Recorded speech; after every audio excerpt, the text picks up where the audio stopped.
This is lecture 35 of Condensed Matter Physics 1.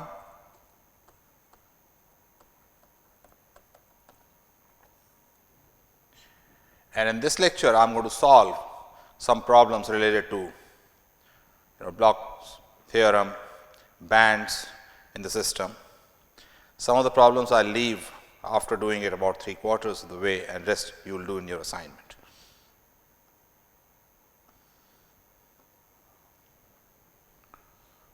Problem 1, this is taken from Kittel's book, and it says that consider a square lattice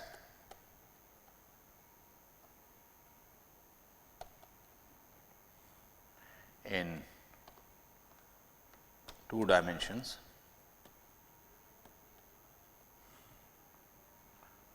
with the crystal potential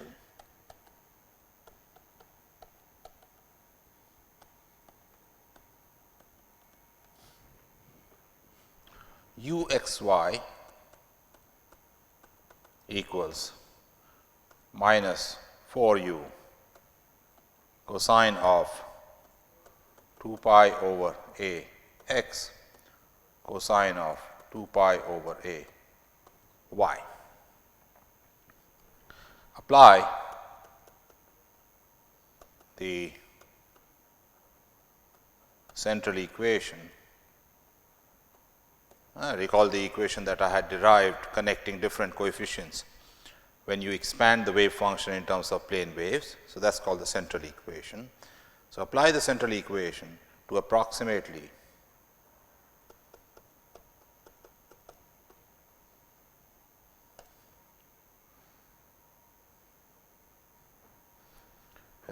approximately get the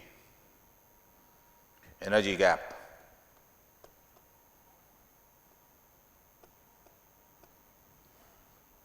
at the corner point.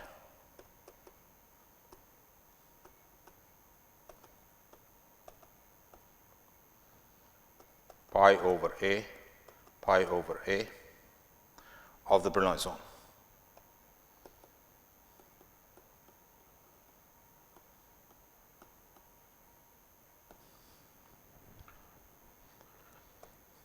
Solution.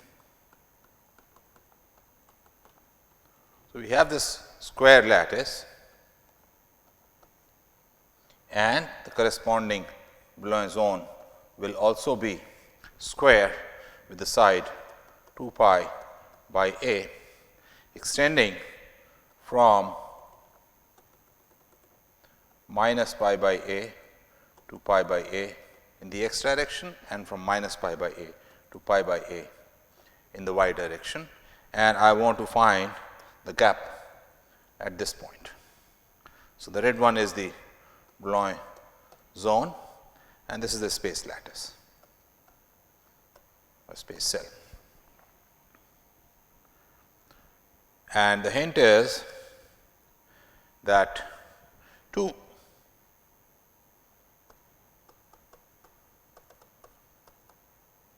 plane waves will be sufficient to get the answer.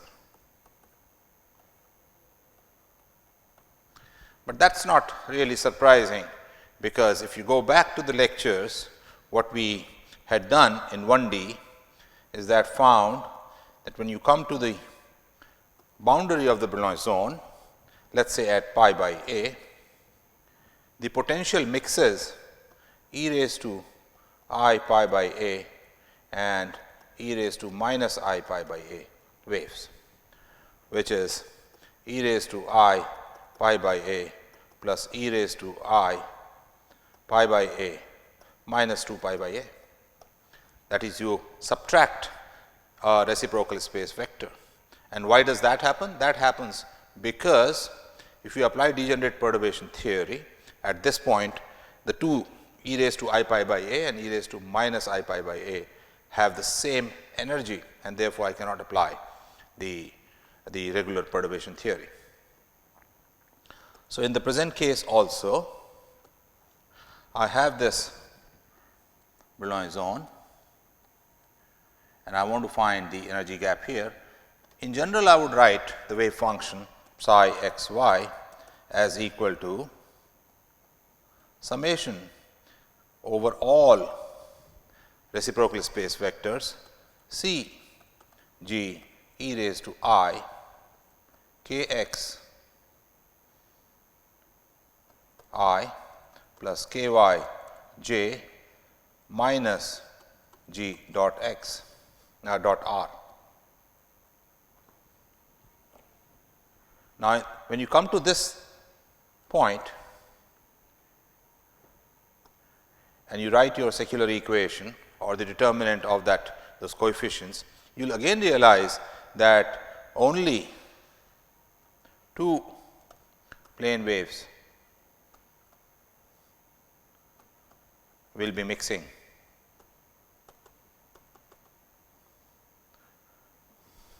To the maximum extent.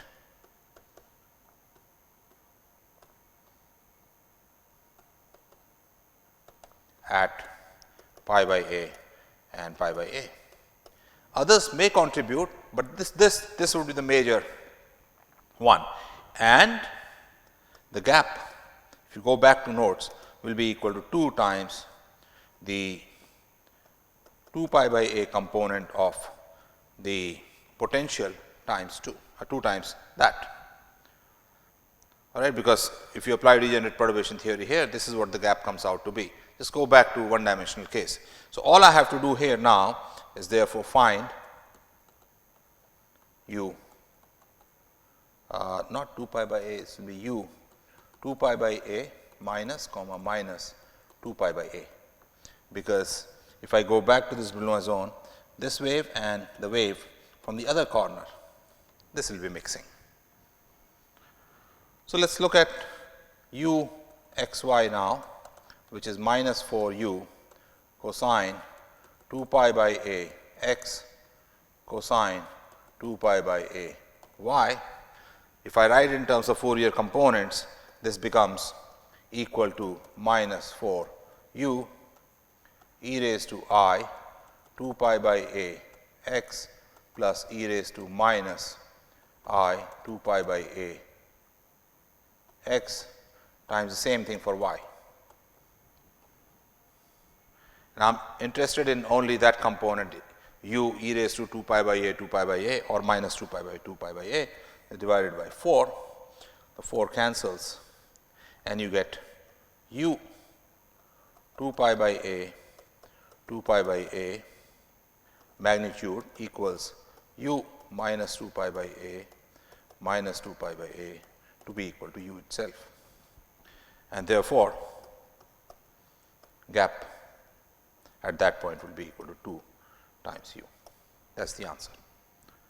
So, I have gone through this long story just to recap what we did earlier and to argue that is the degenerate perturbation theory here that mixes mainly these two plane waves.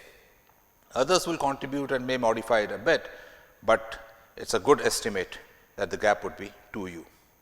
Right. So, at the Bloch zone you have this splitting and this gap is 2 u. Okay, that is problem number 1. Problem 2.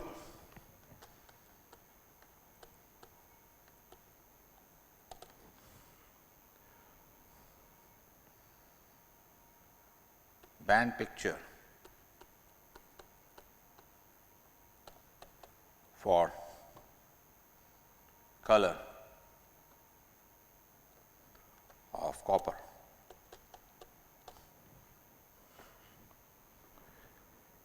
So, this says the density of states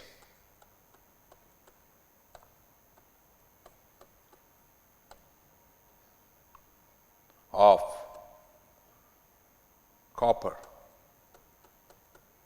is shown below.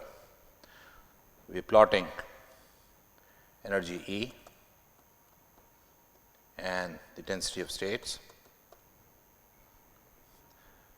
The levels are filled up to epsilon f, and the density of states looks something like this. Then the orbitals of d give you these large density of states at certain value, and this is about epsilon f is taken to be 0. This is about minus 2, maybe 2.1, 2.2. So, let us take it to be 2 eV, and this is about minus 6 eV. And what we want to know from this, what kind of color copper is. Copper, you see, is slightly on the reddish side. So, what makes that happen? And you know that metals reflect, but these extra density of states is going to give you that color. You can also calculate the dielectric constant from here, from the band theory, and that we have not done.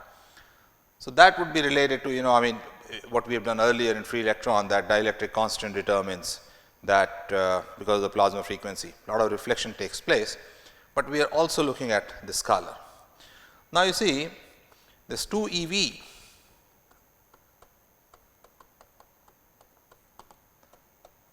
corresponds to 1240 over 2, about 620 nanometers of lambda. So, if electrons are to be absorbed, the lambda for absorption is going to be less than 620 nanometers, because a lot of absorption will come where the density of states is high. So, there is going to be a lot of absorption from here, and then little less absorption here, then again a lot of absorption from here, and all these electrons go up to above Fermi level, because that is where the unoccupied states are. So, let us write this unoccupied states are above epsilon f, and if electrons are to be absorbing energy and going above epsilon f, lambda has to be less than or equal to 620. Larger lambda would reflect, that is not getting absorbed. So, lambda greater than about 620 will reflect, and that is reddish. So, these high density of states make a lot of absorption happen from there, and above that you do not really, not much, although the region I am showing in black out here does have electrons, but that is not going to be absorbing so much, because the density of states is low. So, you get this little reddish hue in the color from copper.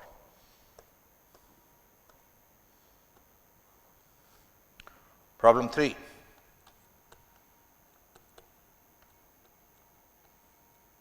Problem 3 and problem 4 are related. I will give you how this problem is done and then let you complete the rest. This is known as Koenig-Penny model. This was very useful initially when computers were not that easily available. So, this model showed how to get bands in a periodic potential, but now that computers are available, you can do better, and next problem will be related to that. So, in this we say that consider a particle moving in the potential, and let me make it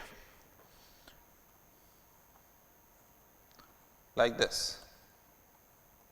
So, this is periodic. It is v equals 0 here, v equals v 0 here, this distance is a and this is b. So, you can see that periodicity of the potential is A plus B. And get what we want to do is use Bloch's theorem to set up the equation for finding E k and psi k x.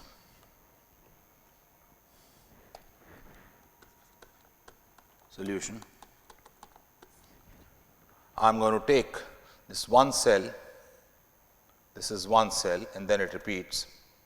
Take the initial point to be x equals 0, this is x equals a, and it starts repeating after x equals a plus b. Bloch's condition says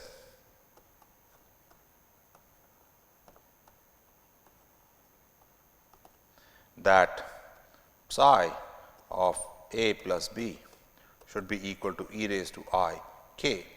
K is the label for the wave function, a plus b psi 0. So, what we are going to do is strategy is going to be solve the Schrodinger equation starting from x equals 0, go up to x equals a plus b, and then demand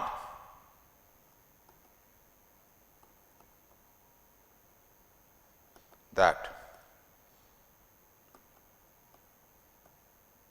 Bloch's theorem is satisfied, and that demand is going to give you energy or the eigenvalue related to k. Remember always that energies are actually, though eigenvalues are those energies where the boundary condition is satisfied. So, this is the kind of boundary condition one is talking about. So, if you look at this cell, and I am talking about an energy E out here, this is x equals 0, x equals a, x equals a plus b. Then for region x greater than equal to 0 less than a, I have psi x equals some constant a e raised to I alpha x plus b e raised to minus I alpha x. This is very easy to do. So, I am just writing the solution where alpha is the square root of 2 m e over h cross square. E is greater than 0 because lowest potential is 0. And for x greater than equal to a and less than equal to a plus b, I have psi x equals some c e raised to beta x plus d e raised to minus beta x, where beta is square root of 2 m v 0 minus e over h cross square. So, we built the solution all the way up to a plus b, and then we are going to demand whatever the Bloch's condition says. So, now here first boundary condition,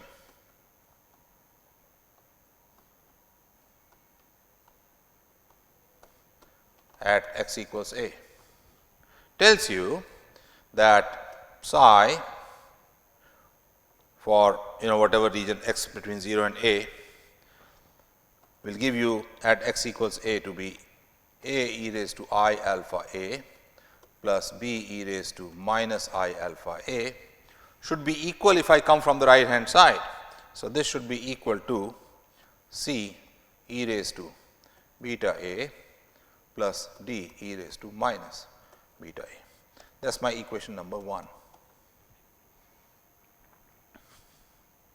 Now, also the derivative should be the same.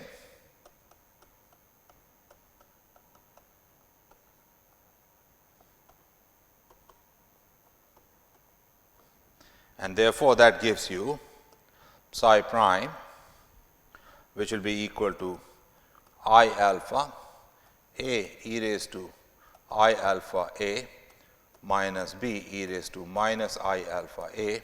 From the left hand side, this should be equal to beta c e raised to beta a minus b e raised to minus beta a from the right hand side, and that gives you equation number 2. I have 4 unknowns a, b, c, d, and I want to get 4 equations. So, this will be d. Now, the other 2 conditions will come from Bloch's theorem. So,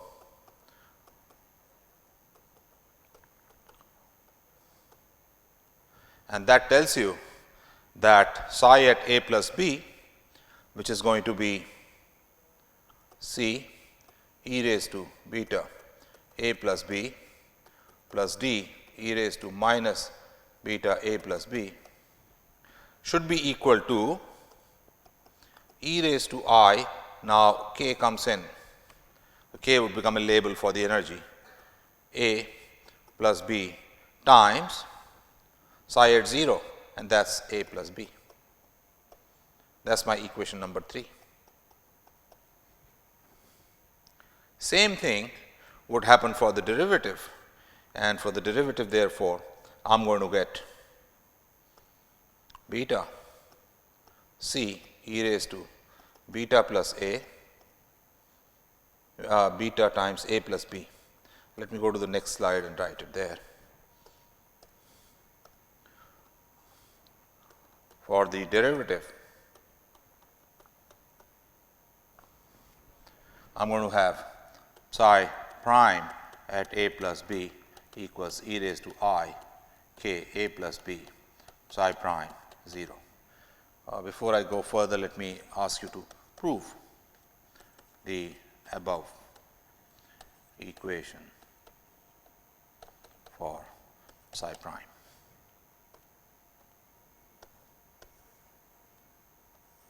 Remember, Bloch's condition is only for psi, so you should be able to prove this also. Now, if I write this, I am going to get beta c e raised to beta a plus b minus d e raised to minus beta a plus b equal to e raised to I k a plus b times I alpha a minus b. That is my equation number 4. You collect these 4 equations and you can write this in the matrix form like this. There will be all these coefficient a, b, c, d equal to 0. So, for non-trivial solution,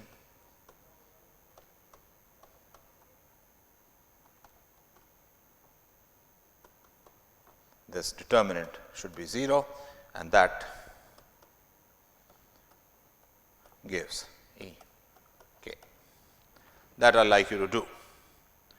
In the books, what you are given is that you take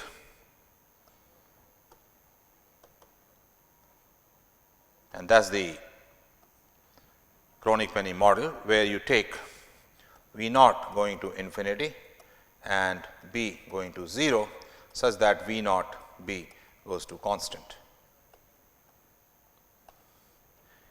In other words, your potential is 0, then this spike 0, spike 0, spike, and this is delta x minus a times some constant.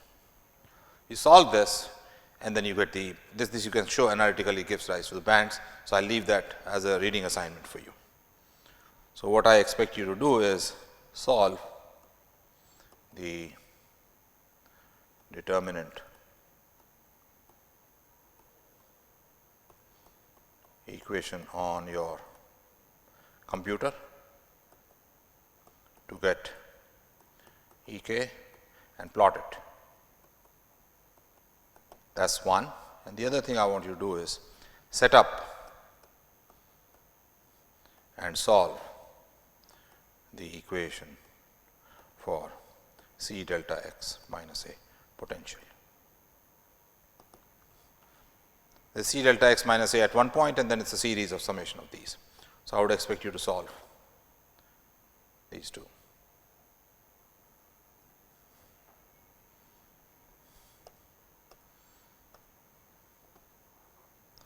Next, I want you to generalize what we did at chronic penny model and solve the Schrodinger equation directly by integrating it. So, I am solving this differential equation for 1D periodic potentials. And this is much more general than chronic penny model, because once you develop this program, then you can put in any periodic potential and get your answers. And this is based on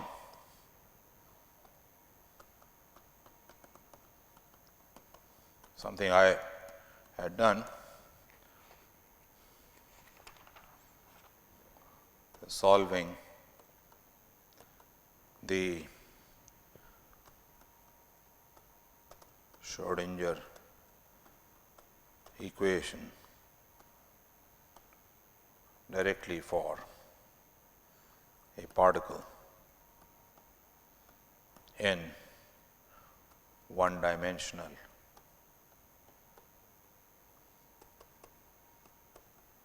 periodic potentials,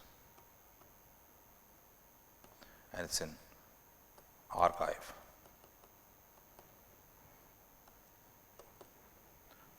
How do we go about doing it? We use Bloch's equation, and that is that psi at x plus whatever the repeat unit is e raised to I k r psi at x. So, suppose I have some periodic potential and I take somewhere to be x equals 0, and then it repeats itself after x equals r. The relationship that we have is given here. In general,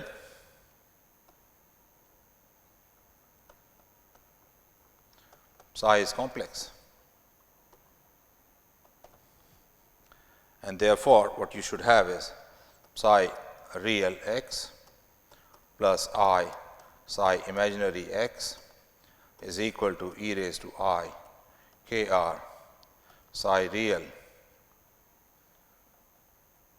r plus x plus psi I times psi imaginary x plus r. We are going to use this condition. So, what this tells you, if you open it up, it tells you that psi real at 0 is going to be equal to cosine k r psi real at r. I have done the other way. So, I should be writing this with a minus sign here, because I have taken it to the other side. These two are consistent.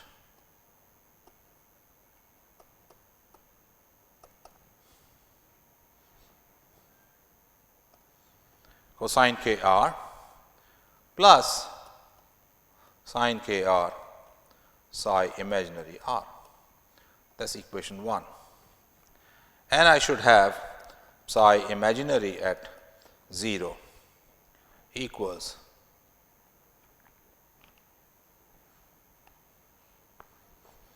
cosine k r psi imaginary at r minus sine k r psi real at r. If I satisfy these two conditions, I will show you, you can get your bands very easily. Rest you will do, set up the algorithm. So, you integrate Schrodinger equation from x equals 0 to x equals r with some initial conditions psi real 0, psi real prime 0, psi imaginary 0 and psi imaginary prime 0. When you solve them, you should make sure that they are not identical, otherwise they will not satisfy Bloch's theorem. So, take different conditions. Now, what will happen is that this will give psi r x and psi imaginary x, which need not satisfy the Bloch's condition, because the way you have solved them, you have taken arbitrary values to start with and just solved. So, check if you get psi I 0 equals cosine k r psi real r, this is psi imaginary r, minus sin k r psi real r, because you have solved everything up to psi r. It should satisfy if they are consistent. So, if it is not satisfied,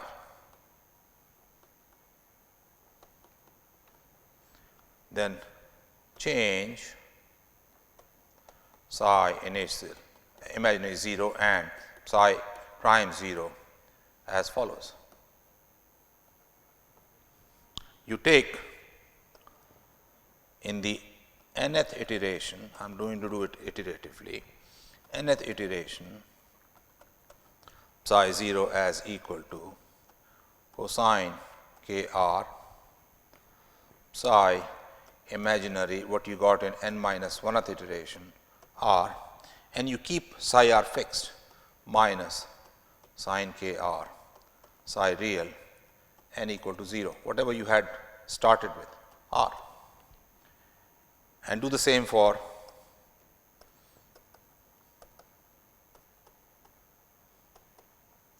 psi imaginary nth prime. You transform it exactly like this and solve all over again for psi I, and keep doing it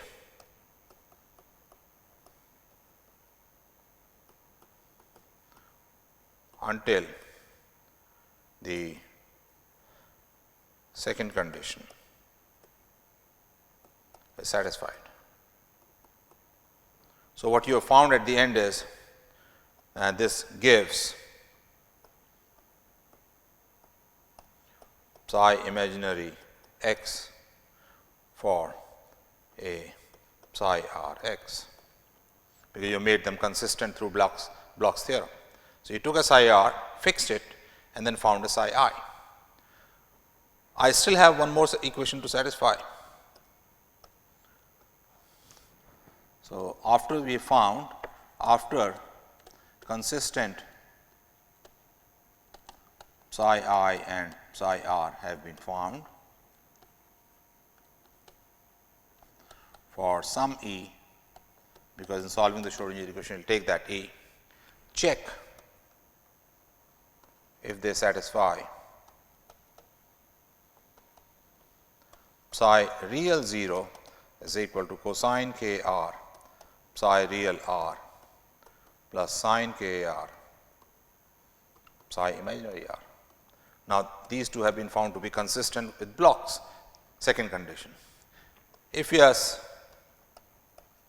then we have found E corresponding to this k. If no, change the energy and repeat the procedure, and you will find E k. So, this way, given any periodic potential, you have to do a simple integration for two functions, do it iteratively, and you can generate Ek, including that for chronic penny. So, this is a much general procedure. I would like you to develop this on your computer and play around with it. Next, problem 5. This is related to how we were doing the free electron sphere or free electron circle in 2 and 3 dimensional Bloch zone. So, this says in a simple metal, the free electron sphere just touches the first Bloch zone. Calculate the number of electrons per atom, or you can say cell, in the system. This is also taken from Rosenberg solid state physics. Remember, till yesterday we were doing 1 electron or 2 electrons, but now we are going the other way. We are saying if I give this shape, what kind of number of electrons does each cell have, although this number may come out to be a non-integer, but that is okay, it conveys the idea. So, what we are saying is I have a simple metal, a simple cubic, that is what it means, and if I take the free Fermi sphere, it just touches all the sides.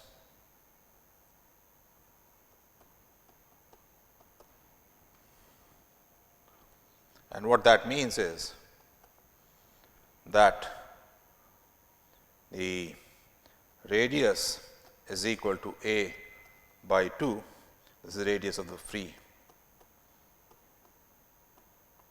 Fermi sphere, and therefore, volume of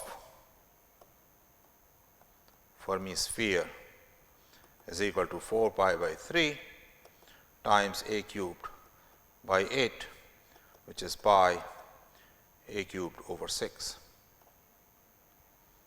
This is the volume of Fermi sphere. So, fraction of electrons in Fermi sphere compared to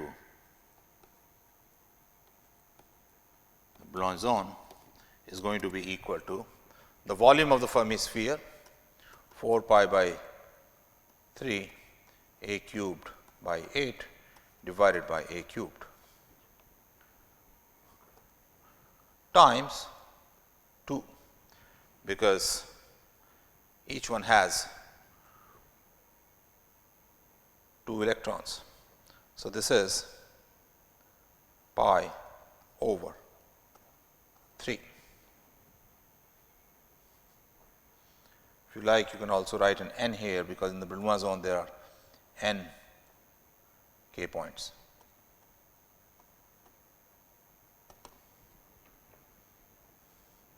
And this gives you 1.04 per atom.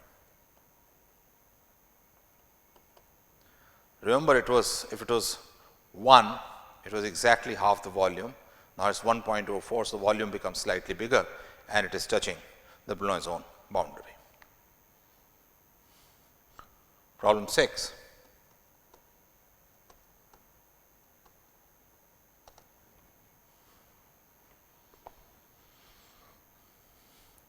The periodic potential, this is kind of like chronic penny model.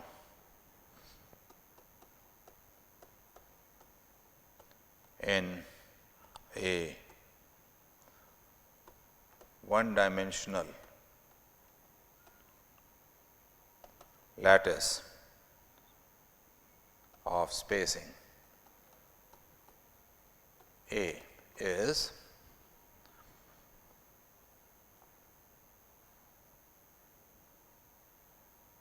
like this, where this is point 1a, this is point 9a, the depth is minus v, and this is v equals 0. And what we want to do is estimate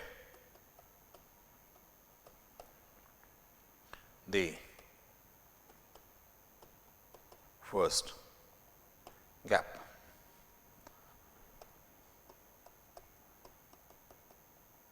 Solution.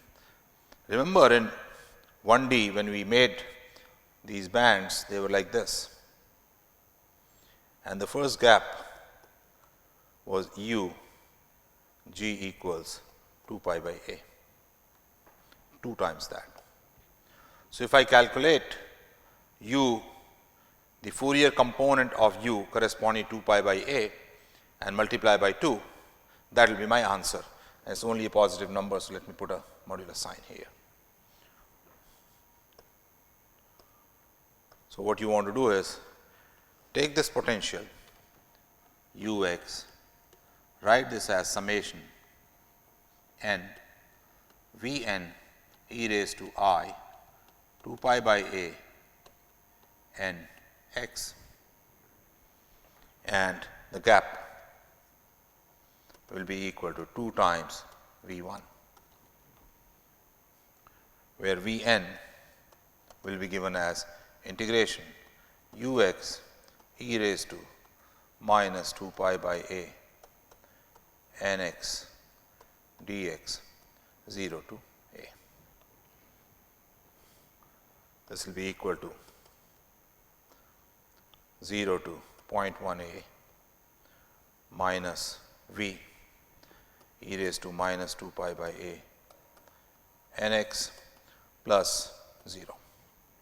Calculate this for 1 and see what the answer is, and that will be the answer. So, let me with this conclude today's lecture, which is some problems related to Bloch's theorem, band calculation have been solved. Thank you.